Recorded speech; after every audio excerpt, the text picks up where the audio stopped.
Welcome everyone to the 6th episode of the Luton Town FIFA 15 Road to Glory Career Mode. And if you watched episode 4, I'm just letting you know now, it is essentially the same exact script. The script writers absolutely lazy these days. So this team, it's an interesting little team. We're in the Premier League, by the way. We got promotion last season. We are in the Premier League with this team. 1 below 70 overall player, 4 70 overall players, not a single player over 80 at 80. Best player 76 overall. I don't know how we're going to survive. Pedro Viejo going on a season-long loan to Plymouth Argyle. David Forster-Kasky sold to Burnley. Zlatan Gashi going on a season-long loan to Bolton. And our starting goalkeeper, Mikael Peterson, Youth Academy player, he's definitely earned everything he's gotten. He wants to leave the minute we get up into the Premier League. So he's leaving for $2.6 million to Aston Villa for a 20-year-old, 76 overall goalkeeper. Absolutely ridiculous. These old FIFA games, it doesn't matter who they are, everybody hates you. With that money, got a 3-star, 5-star scout heading to Italy to get some defenders. Our 4-star, 4-star scout is heading to Spain for some technically gifted players. And a 3-star, 4-star scout to Portugal to get some strong players. And it's time for the first Premier League game for us at Burnley at Turf Moor. Playing a nice little 4-4-1-1, sticking with it. Acuna's in goal. Youth Academy goalkeeper got promoted last season, I do believe. I said he was going to be our backup. Turns out he's going to be our starter. Let's see how we do in our first game in the Prem. Here are the highlights. His visitors, they've had 3 defeats in a row. They'll be desperately hoping it's not going to be 4. I just wonder about their tactics, whether away from home they might just try and keep things tight and make sure they defend that clean sheet.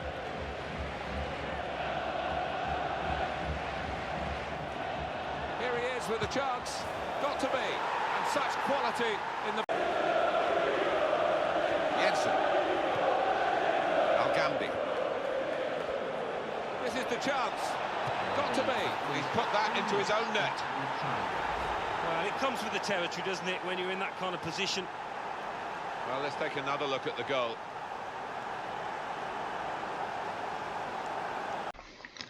So we ended up winning the game 2-0. We didn't score every single goal, but hey, we'll take any sort of goals we can somehow get. Kamil Pawalski joined the team from the Youth Academy. He's got 84 to 90 potential. Pretty good backup for now. Eventually will hopefully be a starter.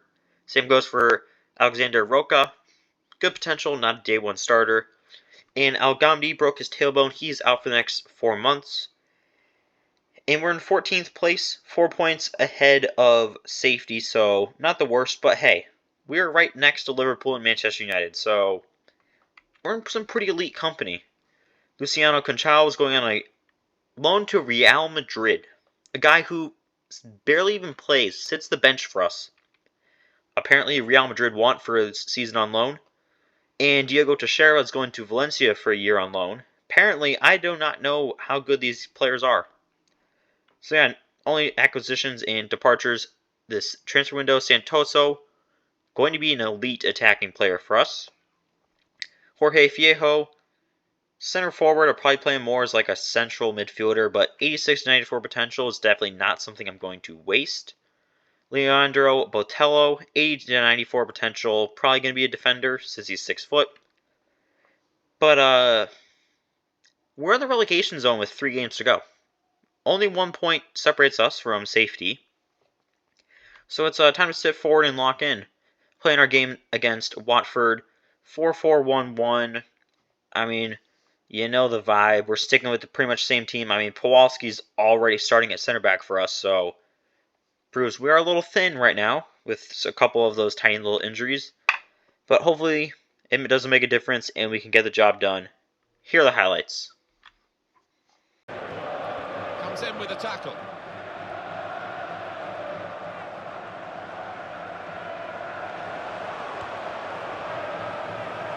Murray.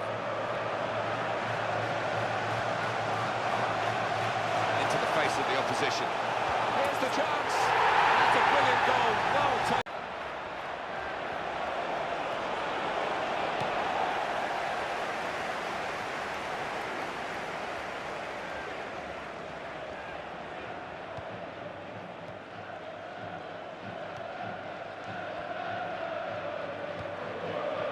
Dini.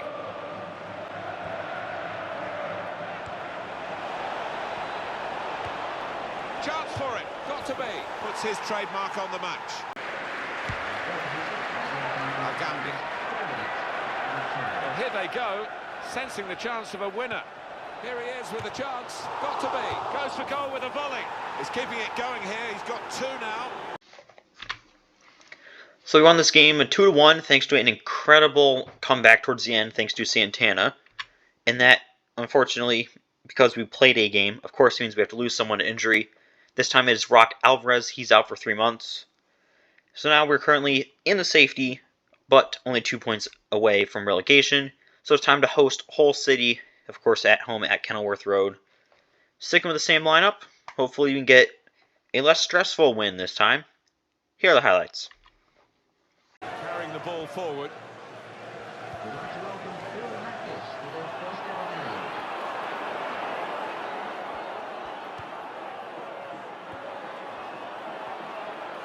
In with a chance.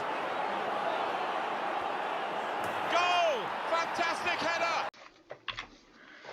So we lost this game, unfortunately, 1-0 against Hull City. And now, thankfully, everyone else lost. But it's pretty simple. Depending on results, a draw, we could be safe, even if Norwich win. But we'd also need Middlesbrough to draw or lose. Or we could just win and be safe and just not have to worry about it. We also could technically lose and still make it.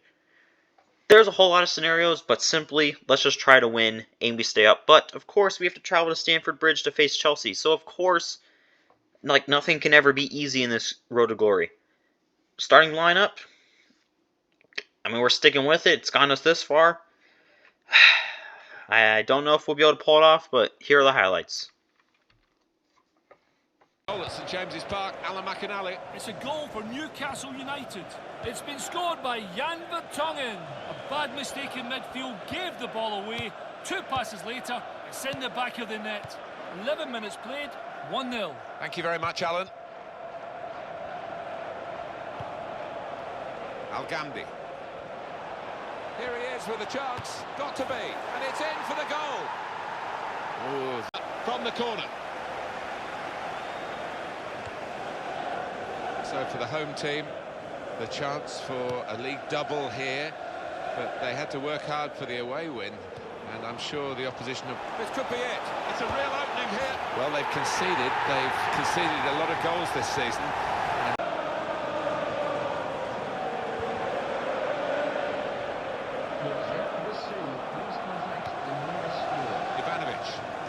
It's a return ball. The defenders come in well here. Timed his approach and got the ball.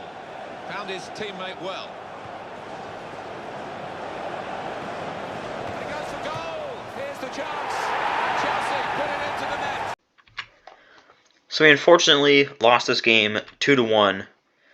Jardim got hurt. We're under fire for getting not relegated. Like, I don't know why.